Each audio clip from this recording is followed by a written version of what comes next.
Hello बच्चों, welcome to commerce class. आज हम पढ़ेंगे डेप्रिसिएशन में स्थायिक संपत्ति और क्रमागत शेष संपत्ति पर आधारित क्वेश्चन नंबर 18, जिसमें दिया गया है रीना लिमिटेड ने 1 जनवरी 2013 को एक पुरानी मशीन 60,000 रुपये में क्रय की तथा उसी समय 40,000 रुपये उसकी मरम्मत पर व्यय किए।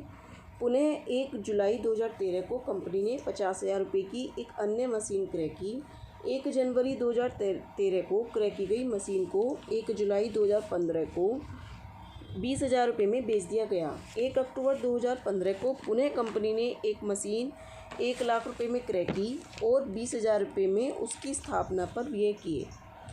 कंपनी अपनी संपत्तियों पर प्रत्येक वर्ष 31 दिसंबर को हिरास लगाती है। प्रारंभ में मूल लागत का 10% प्रतिवर्ष की दर से हिरास लगाया जाता है। 2016 में इसको बदल दिया गया और 20% प्रतिवर्ष की दर से क्रमागत हिरास पत्ति के अंतर्गत हिरास की व्यवस्था की गई। वर्ष 2013 से 16 तक का मशीन खाता बनाइए। रीना लिमिटेड अपने खाते 31 दिसंबर को बंद करती है। तो देखिए, बहुत ही सिंपल क्वेश्चन है। आइए अब हम इसका सॉल्यूशन देख लेते हैं।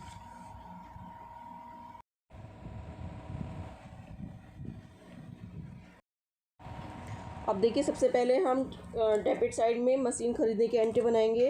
तो 1 जनवरी को हमने क्या लिखा, टू बैंक अकाउंट। तो देखिए, 60,000 रुपये की हमारी मशीन थी और 40,000 रुपये हमने इस पर मरम्मत पर लगाए थे। तो हमारे कितने हो गए, 1 लाख रुपये हो गए। ठीक है, फिर हमने क्या किया कि 1 जुलाई को हमने एक मशीन और ख़रीदी है 2013 में ही, कितने की, 50,000 की। तो हमने लिख दिया है 50,000। अब हम टैप लगाएंगे। तो पहली मशीन हमने 1 जनवरी को ख़रीदी थी, इसलिए एक साल का लगेगा। तो देखिए, 1 लाख का 10% हमारा कितना हुआ, 10,000 रुपये। और दूसरी मशीन हमने जुलाई में ख़रीदी थी, तो इस पर 6 महीने का ब्याज लगेगा। तो कितने रुपए हो गए, ब्याज नहीं, सॉरी, मैं बाय मिस्टेक ब्याज बोल जाती हूँ, डेप्रिसिएशन। तो 5 लाख पर, सॉरी 50,000 पर आपका 10% की दर से और 6 महीने का, तो कितने रुपए हो गया, 2,500 रुपये हो गया। ठीक है, जब आपने इसको लेस किया तो आपका आया 1,37,500। अब इसको आप नेक्स्ट ईयर में ले गए 1,37,500 को, यानी 2014 में। तो 2014 में आपने यहाँ लिख दिया टू बैलेंस BD। ठीक है, फिर डेप लगेगा। तो देखिए, फर्स्ट मशीन पर क्योंकि हम फिक्स मेथड से लगा रहे हैं, तो इसमें जो डेप की राशि है वो सेम रहती है। तो पहले साल में तो 10,000 रुपये हो गई, लेकिन दूसरे साल जो दूसरी मशीन है उस पर हमने पहले साल में 6 महीने का लगाया था, क्योंकि हमने वो जुलाई में ख़रीदी थी। लेकिन सेकेंड ईयर में पूरे साल का लगेगा।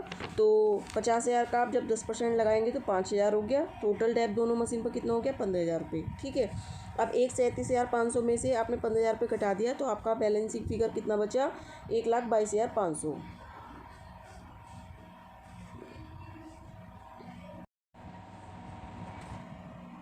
अब देखिए, आपने क्या किया, उस 1,22,500 को आप नेक्स्ट ईयर में ले आए। इसमें आपने फिर 1 अक्टूबर को आपने एक मशीन और ख़रीदी है कितने रुपए की, 1 लाख रुपए की, और 20,000 रुपये इसकी मरम्मत में लगाए आपने, यानी स्थापना में। तो आपके कितने सॉरी, आपकी मशीन कितने की हो गई, 1,20,000, जो कि हमने यहाँ पर दिखा दिए हैं। ये देखिए, 1 अक्टूबर को ख़रीदी, यहाँ पे 1 अक्टूबर है। ठीक है, डेट डाल लेना, मैं भूल गई लिखना, 1 अक्टूबर। ठीक है, अब देखिए, जो आपने पहली मशीन खरीदी थी कितने की, 60,000 की तो मशीन थी और 40,000 रुपये मरम्मत के थे उसका। तो टोटल कितने की हो गई थी, 1 लाख की। वो आपने 1 जुलाई को बेच दी, कब, 2015 में। तो सबसे पहले तो आप बेचने की बनाएंगे, तो आपने 20,000 में बेची है।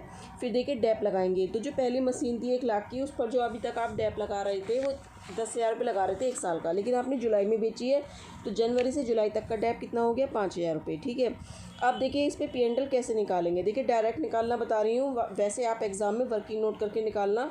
देखिए, 2015 में हमने 13 में ख़रीदी थी, तो 13 में पहला डेप हमने कितने का लगाया था, 10,000 रुपये का। फिर 14 में डेप कितने का लगाया था, 10,000 रुपये का। अब हमने डेप कितने का लगाया है, इसमें 6 महीने का डेप लगाया है, तो 5,000। तो 10 और 5 कितने हो गए, 25,000। और हमने इसको सेल कितने में कर दी, 20,000 रुपये में। तो टोटल कितने का हुआ, 45,000। लेकिन मशीन की कॉस्ट वैल्यू कितनी थी, 1 लाख।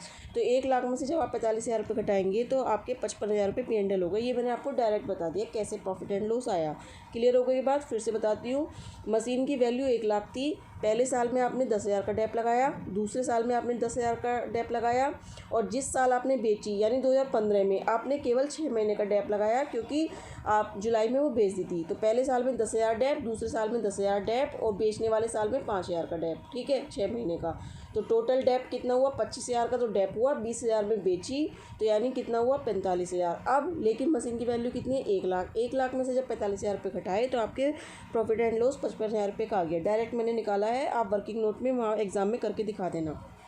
अब देखिए सेकंड मशीन जो थी वो आपकी 50,000 रुपये की थी, तो इस पर तो पूरे साल का ही लगेगा, तो 5,000 का डेप लग गया।